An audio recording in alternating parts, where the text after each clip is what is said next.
Previously, on Meerkat Manor, Flower gave birth to her second litter of pups. After kicking out Mozart, she eventually allowed her back into the Whiskers. But her other daughter, Tosca, has been banished to live by herself on the edge of the group. Eucerian was looking for love, but his advances were frustrated by rival males from the Gattaca.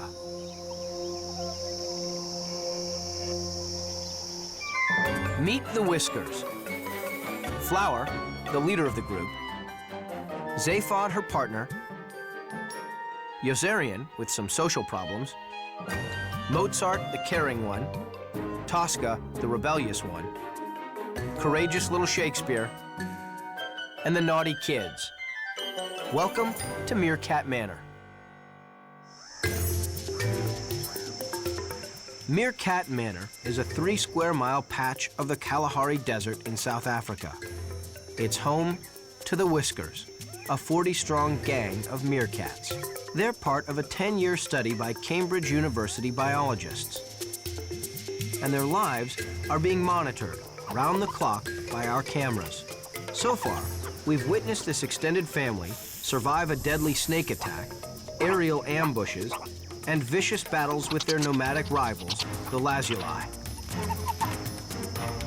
In the meantime, they've managed to have 16 kids, but they're about to face their biggest challenge yet.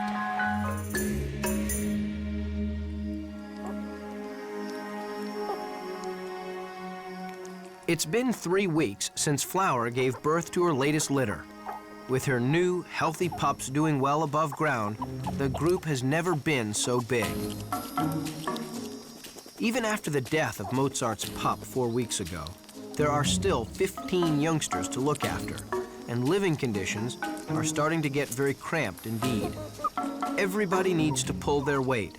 If they don't, the community could collapse.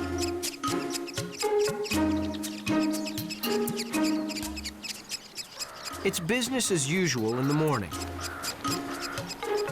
With so many meerkats trying to carry out their duties at the same time, there doesn't seem to be much room to move around.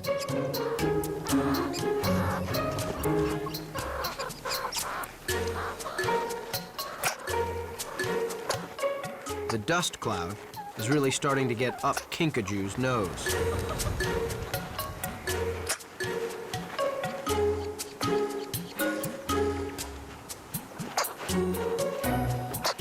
Nearby, a group of teenagers think it's much more fun to play fight than get covered in dust.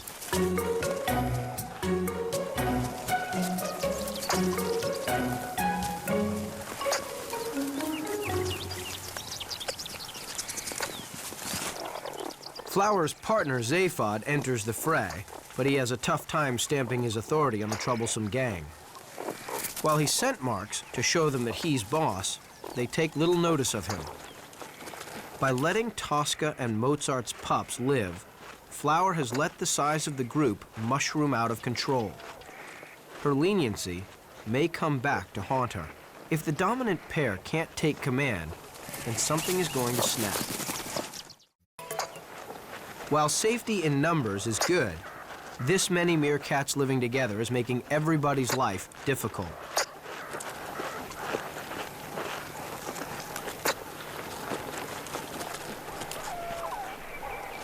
But not as difficult as it is for poor old Tosca.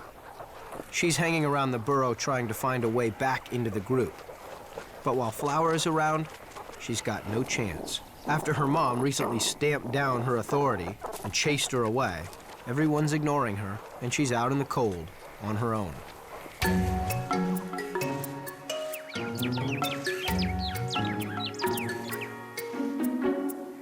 There's no time to hang around as Flower leads out the huge party.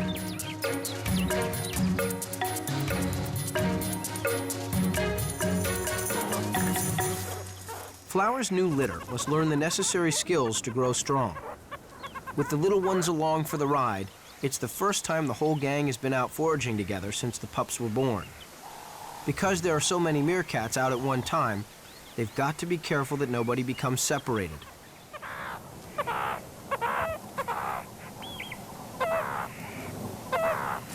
First stop, a fallen camelthorn tree.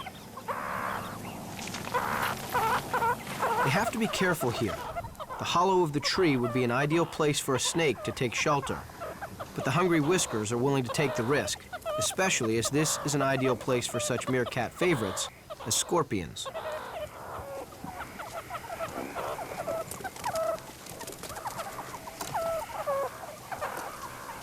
Unfortunately, this time there doesn't seem to be a single meerkat meal around, and the 40 hungry mouths will have to widen their search for food.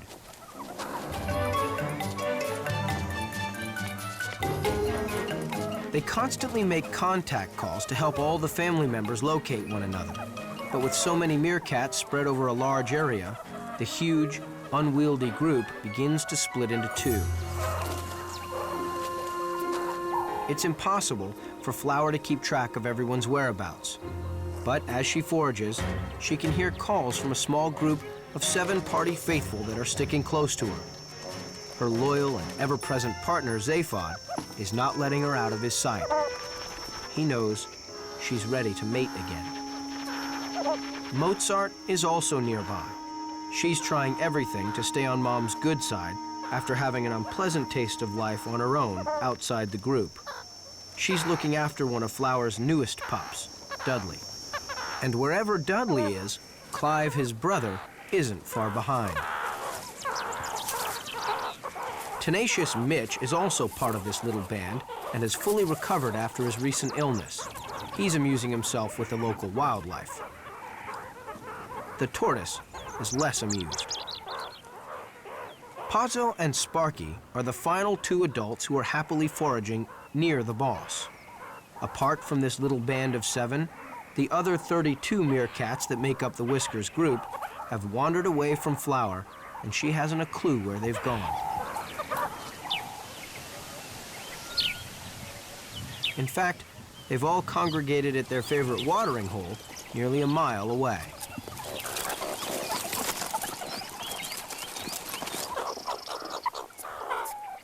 While some have a refreshing drink, others, instead of keeping a lookout, decide to chill out and soak up the rays against a sunny wall. This is totally irresponsible. They should be extra vigilant here. It's a popular spot, and anyone could sneak up on them.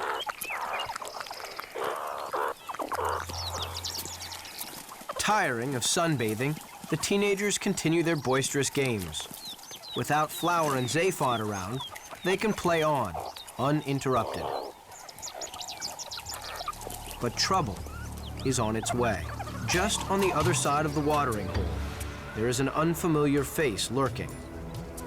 It's Big Si, the dominant male of the lazuli. He's the biggest, meanest meerkat in the territory. And even worse, he's not alone. He's got the rest of the lazuli with him. It looks like Big Si is leading them to the water hole for a drink. The Whiskers, minus their leaders, are obliviously on a collision course with Big Si and the lazuli. As the Whiskers head away from the Kalahari Country Club, they are still taking guard duty very casually.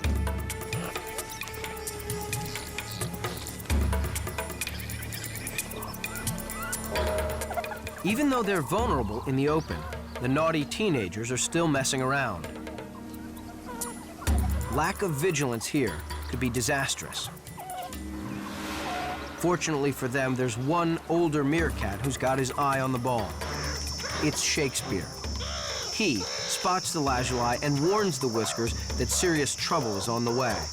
Without Flower and Zaphod's leadership, the Whiskers don't have a clue what to do. Realizing they've caught their rivals, the lazuli move in to attack. In blind panic, the Whiskers make a run for it, distancing themselves even further from Flower. Flower and her small group are totally unaware of the drama. They're too far away to hear the alarm calls and have been preoccupied finding food.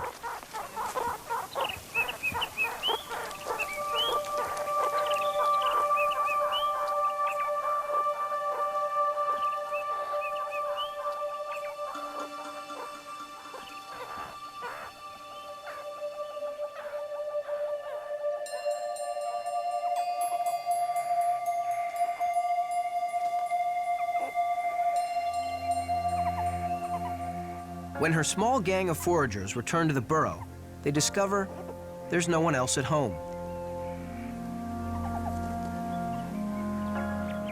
Flower has gone from being the queen of 40 to looking after only 7 meerkats.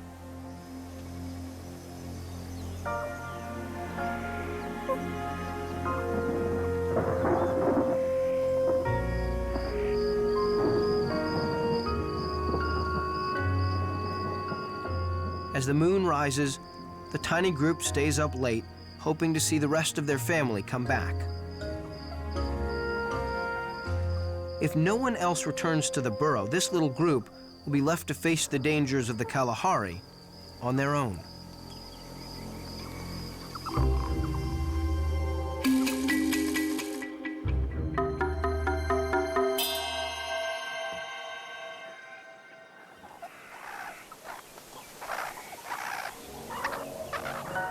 Next morning, it all sinks in. As the tiny group wakes up, they're totally bewildered.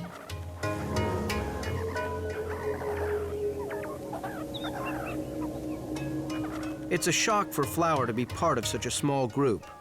With fewer helpers, it'll be more difficult for Flower to take care of her pups. And if she has another litter, life will get even tougher. Meerkats normally work on the principle of safety in numbers, and the Whiskers have had that in their favor over the last few months. Although a group of 8 isn't unusual, with fewer guards, they are very vulnerable. If Big Sai and the Lazuli find this small group, they'll be in deep trouble. One meerkat who has found the group is Lonely Tosca, but she dare not go anywhere near them. Flower isn't ready to let her back in, so she'll have to carry on fending for herself.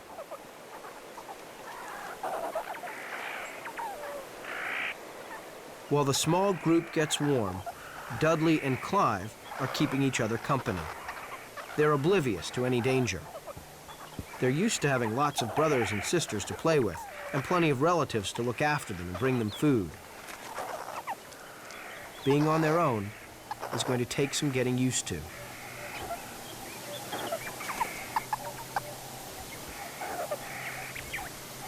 Although they've been out foraging already, their food is still supplemented by milk. Mozart has already had a litter of her own and is an experienced mom, so feeding Dudley and Clive is second nature to her. She's doing all she can to help and is taking the strain off Flower by allolactating for her pups. It's common for meerkat females to provide milk for another's young.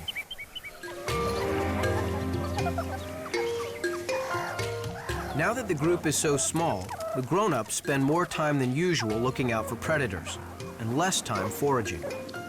This means that the pups might be safe, but with all the exercise, they're also very hungry.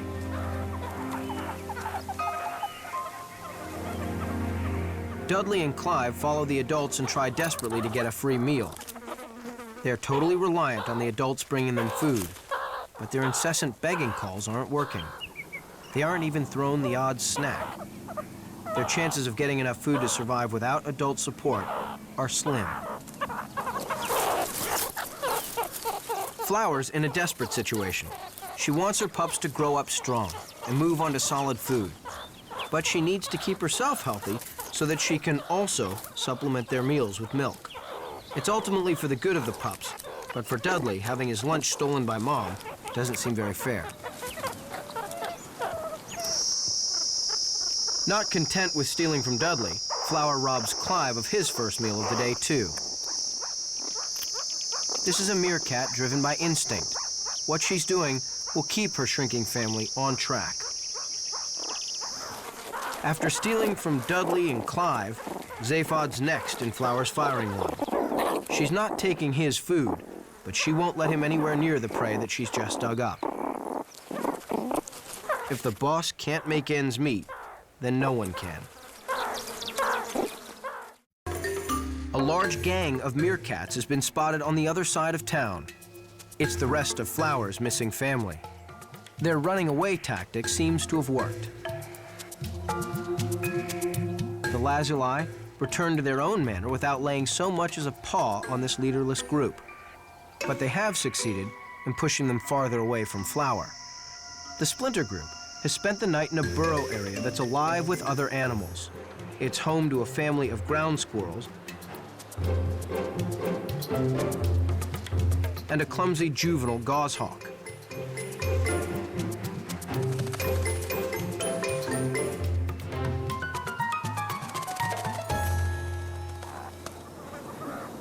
With Flower and her daughter Mozart out of the picture, Daisy is zealously assuming dominance of the Splinter Group. In the last few days, it's become obvious that she's pregnant. It won't be long before there's the pitter-patter of some more tiny paws.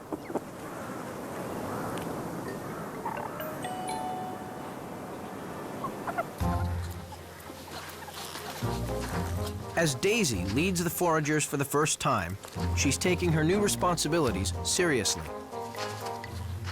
Maybe a little too seriously. It's not long before she stops the gang with an alarm call, right in the middle of an exposed area. Though she seems extremely agitated, the rest of the group can't see what all the fuss is about.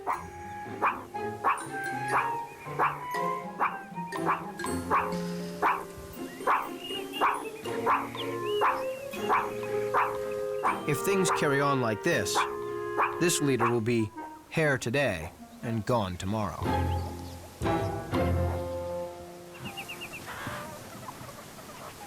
It's not long before Daisy's gang gets back to foraging. They have their new queen, but who will be their king? This could be nervous and slightly desperate Eucerian's big chance. With his brother Zaphod finally out of the way, Eucerian tries a bit of scent marking to impress the new leading lady. She's completely disinterested. What he's after are mating rights, and they won't be on offer until after she's had her litter. Poor old Eucerian just wants to become her new prince. But this won't happen if Flower and Zaphod turn up and spoil the party.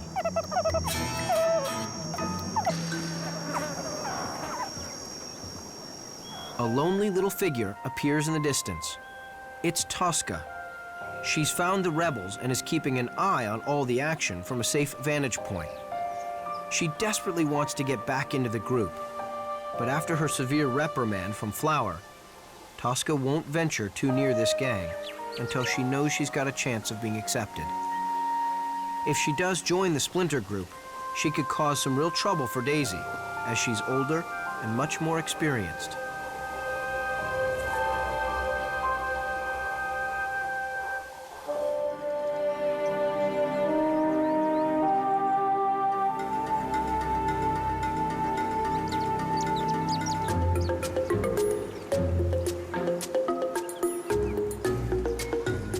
Flower is far away and unaware of the intriguing new family politics.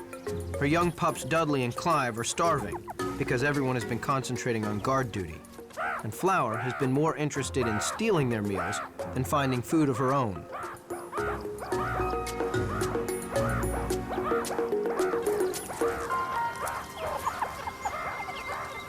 By midday, the temperature is 115 degrees.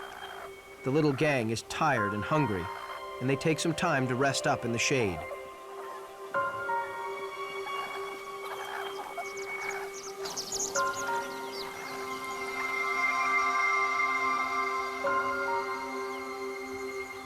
Flower can see vultures circling.